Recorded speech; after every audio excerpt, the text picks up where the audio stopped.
Eu acredito que, pelo menos se não existe, deveria haver um plano B, porque era muito provável que o Maduro fosse fraudar essas eleições, né? Você vê só, o Maduro, ele fez uma estratégia em que ele proibiu muitas pessoas que estavam no exterior de votar, fechou a fronteira para que outros, principalmente na Colômbia, não pudessem entrar de volta na Venezuela para votar, né? Colocou as suas milícias armadas, as milícias lá são armadas, tá? Inclusive, o jornalista brasileiro que está nos Estados Unidos hoje, o Leonardo Coutinho, que fez uma biografia do Hugo Chávez, o nome do livro é Hugo Chávez, O Espectro, ele fala de carregamentos de milhares, tá? Eu não vou me arriscar a dizer aqui, mas eu acho que certa vez um carregamento passou de 100 mil unidades de fuzil AK-47, ele deu os chamados coletivos. O que são os coletivos, gente? Coletivos são, na verdade, grupos como MST, MTST, isso daí são chamados coletivos e são centenas lá na Venezuela. Então, esses grupos dão amparo para fazer o trabalho sujo, né, que a polícia, obviamente, né, sob o comando do Maduro, também investiga. Ele criou lá a Guarda Nacional Bolivariana, aos mesmos moldes daquilo que o Lula queria fazer aqui no Brasil, não conseguiu, graças a Deus, queria fazer através da Força Nacional. Né, eu sei que os integrantes da Força Nacional do Brasil normalmente são policiais militares e são pessoas muito bem intencionadas, mas a ideia do Lula lá atrás era fazer uma guarda pretoniana. Porque quando você chega a um ponto como está a Venezuela, como é que você faz para sair de uma ditadura dessa?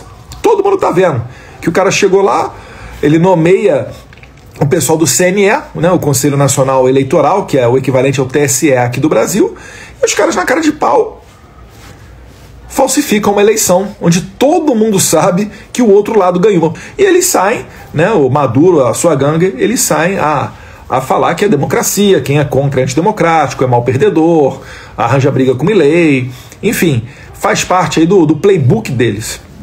O Lula certamente está esperando para ver se algum fato novo, se ocorre alguma novidade para conseguir sustentar o Maduro no poder. Mas vê só, diante dessa clara ilegalidade, clara violação das liberdades, clara violação democrática, o governo brasileiro é incapaz, o Itamaraty é incapaz de soltar uma notinha não reconhecendo o resultado eleitoral. Resumindo, foi convocada uma reunião de emergência no âmbito da OEA, onde 9 países vão fazer parte: Guatemala, Costa Rica, Paraguai, Uruguai, Argentina, Chile, Peru, Equador, vários países, né, praticamente à exceção das Guianas e do Brasil, e da Colômbia também, né, que hoje tem um presidente narco-guerrilheiro, o Petro, então ele é aliado do Maduro. À exceção desses países, todos os demais países relevantes aqui da América Latina vão participar dessa reunião para saber qual o tratamento que vai ser dado para a Venezuela. E olha só, o escárnio é tão grande que até governos de esquerda, como o Boric do Chile, né, aqui do Peru também, eu estou falando do Peru, estão mandando enviados para, né, os seus representantes para essa reunião na OEA. Então isso daí demonstra que todos aqueles que apoiaram o Lula indiretamente apoiaram ao Maduro, né? Se você votou no Lula, então você tem mancha de sangue na sua mão devido a isso que está ocorrendo hoje na Venezuela. E quando você não tem mais a quem recorrer, como é que você faz? Aí vem o motivo real pelo qual a Venezuela implementou um forte desarmamento em 2012. O desarmamento, gente, é só para controlar o povo. Não tem, segurança, esquece segurança. O cara que quer desarmar o povo, ele não está preocupado em melhorar a segurança pública. Ele só está preocupado em se garantir no poder.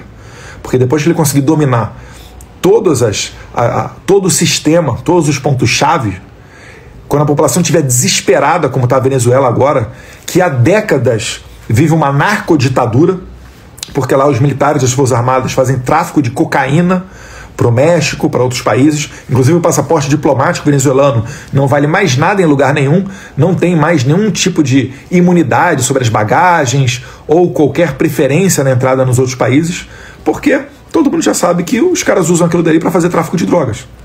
Então, quando esse cenário se põe, só existe uma maneira de você conseguir fazer um criminoso, um narcoterrorista sair do poder, que é através da força.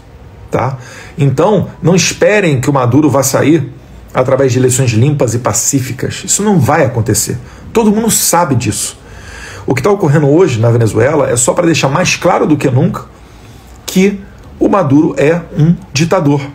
e que é preciso tratar esse tema como tal, e não como o Lula está fazendo, que é tentando proteger o seu amigo. O Lula está manchando as suas mãos de sangue com as pessoas que vão morrer, que vão nesses atentados, aliás, né, já tem notícias aí de que estão morrendo, porque fica a polícia do lado da milícia, a milícia dando tiro, aleatoriamente, às vezes pega em um e outro, mata um ou outro, e é isso daí mesmo.